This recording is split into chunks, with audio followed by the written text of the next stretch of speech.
بسم اللہ الرحمن الرحیم۔ حضرت امام احمد بن حنبل رحمۃ اللہ علیہ جو فقہ کے مشہور امام ہے، دن بھر مسائل میں مشغول رہنے کے باوجود رات دن میں 300 رکعت نفلیں پڑھتے تھے۔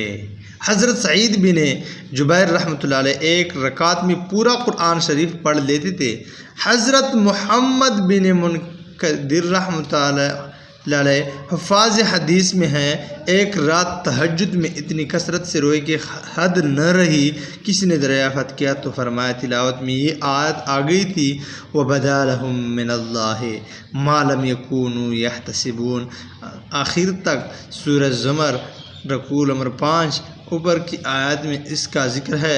اگر ظلم کرنے والوں کے پاس دنیا کی ساری چیزیں ہوں اور اتنی ہی ان کے ساتھ اور بھی ہوں تو وہ قیامت کے دن سخت عذاب سے چھوٹنے کے لیے فدیہ کے طور پر دینے لگے۔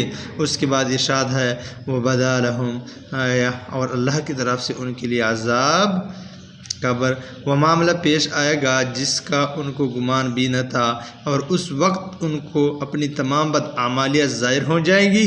حضرت محمد بن منکدر رحمۃ اللہ علیہ وفات کے وقت بھی بہت گھبرا رہے تھے اور فرماتے کہ اسی آیات سے ڈر رہا ہوں۔ اللہ تعالی ہمیں بھی اپنے خوف سے آگاہ کریں اور آخرت کے لیے تیاری کی توفیق عطا فرمائیں۔ وآخر دعوانا الحمدللہ رب العالمین۔